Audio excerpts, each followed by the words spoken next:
Hey guys, Civilord here, back again with another action figure review, and today we'll be taking a look at the McFarlane Toys Digital, or as I like to call it, Fidgetal. I think that deserves a hojashum. DC Comics Silver Age, good old Mr. J himself, the Joker. This is of course brought to us by we're gonna call them fine folks over at McFarlane Toys, because damn it all if this isn't a fine figure of the man in question, good old Mr. J, aka the Joker himself. So, with that being said, why don't we cut right to the chase and get into the meat and taters of this review and take a look at all Joker has to offer in terms of accessories, starting off with a collectible trading card with a bio on the back. And long story short, acid bath made him nuts. He also comes with a digital redemption code, but you ain't stealing that. I might be a nice guy, but I don't give crap for free around here. That said, he does come with a cane accessory, a little skull on it, which is pretty rad. But then he also comes with several alt hands exclusively for his right side, so I guess he's a right-handed fella. But he's got some playing cards in this hand. He actually comes packaged with this hand. He's got the laughing fish in this hand. Which again, you can see right-handed there. I am kind of surprised that isn't just a separate accessory. It's pretty big. It fit in one of these. And then he has this weird gesturing hand. Either way, he's got 3 alt right hands and no alt left hands. I think had they have made the grip hand for the cane, the one I have on his right arm now, and maybe that gesture hand, alternate left hands instead of right, would have been a little bit more balanced. Because as it stands, I can't really display him holding the cards and the cane at the same time, and that kind of sucks. But you can kind of finagle it to get him to hold the cane. It's just not the most natural looking thing. So that's about my only gripe with this figure, because taking a closer look at him, of course, comes with a hockey puck display stand we're used to seeing with all McFarlane Toys releases. He is spot on to a classic Joker. It's basically McFarlane's version of the DC Classics Wave 10, what was that, Imperiax Wave Joker that I looked at on the channel a couple years ago now. I want to say I did reviews of those figures way back when, but don't quote me on that.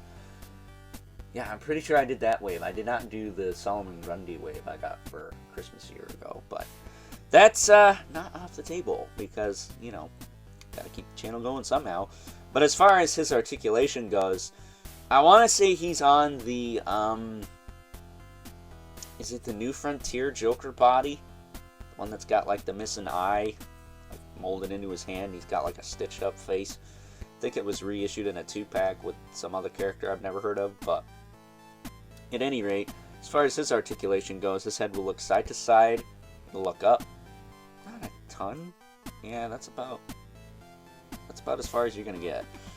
Down a little bit, he's got some tilt, shoulders will go out, back down, it'll rotate all around. He does have a bit of a butterfly in there, so that's good. Hidden by the coat. Swivel at the bicep, double elbow, that works fine. A little loose on that side. I'm going to move this wrist just in case that is not attached all the way. He does have the ball hinge wrists, but pretty hindered by the coat sleeves. You can rotate the hands though. Yeah, you can see this gesturing hand. You can hold stuff, but it's not the easiest thing. That said, does he have like a trigger hand? I don't think he does. No, he does not. Would have been nice if he had one of those, but whatever. He's got a swivel in the waist. Can kind of lean him back and forth, but it is very hindered. He's got the orange shirt, purple coat, I think a yellow flower. Very reminiscent of the Mattel one. Hips will kick out, back down, forward and back. No real thigh cut to speak of. Double knee. That works fine. Then he's got the ball hinge feet that will hinge, rotate, and pivot, as well as toe joints that are not too shabby. Not too bad on that side. Even better on that side. So That is, oh, pickles at the bottom of the feet for the hockey puck display stand if you choose to use it.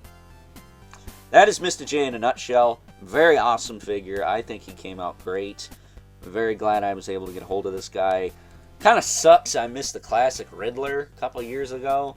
Not gonna lie, I'm still kind of hunting for that one, but fat chance in hell of that happening, I guess. At this point, he's long gone, just like the Nightfall Catwoman and the 90s style Tim Drake. Those are 3 figures that eluded me in 2023, I think, when they came out. That said, not only are we going to move on to some size comparisons here, but I do have a very special size comparison I want to show you alongside this version of Mr. J. So without further ado, why don't we cut right to that. First up, here is good old Mr. J, aka the Joker, alongside the only other figure in this digital wave, the Earth 2 Robin. And good on McFarlane for making this wave only 2 figures, because I still haven't picked up the Superman from the last one. And then, for a very special size comparison, we have my custom Kit Bash Joker, a quote-unquote classic-inspired Joker, utilizing parts from the Clown from 3 Jokers, and the Death in the Family Walmart exclusive Joker.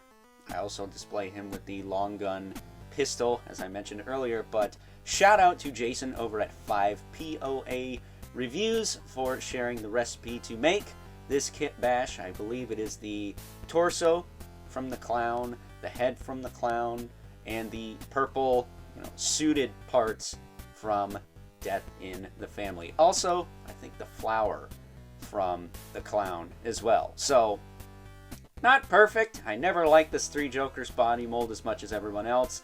I think this new one blows it out of the water, but for what it's worth, and for the time I had it, it got the job done. It's a classic Joker. So, getting these 2 out of the way before that flower falls off his coat, because it is not glued in there. I didn't glue it in just in case they made a classic Joker, and lo and behold, a week after I made that custom, they revealed this figure. Felt pretty stupid after that. That said, we have the Mythic Legion's Brother Mandibolith right there, and the infamous 11 Spawn, who,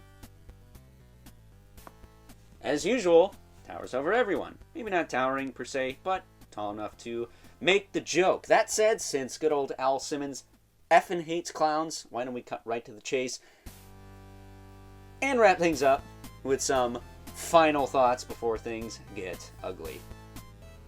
Overall, and aside from the lack of any interchangeable hands for his left side, making good old Mr. J a right-handed guy exclusively, I have to say that this is by far one of, if not the best Joker figure we've ever gotten from the fine folks over at McFarlane Toys. Not just for DC Multiverse, but in general. I think if you pit this guy up against the likes of the Mattel DC Universe Classics Joker, or, something in that ballpark, he will hold up just fine. Again, though, it would have been nice to have some alt hands for the left side. So, with that being said, I hope you guys enjoyed this review. Until next time, catch you guys later.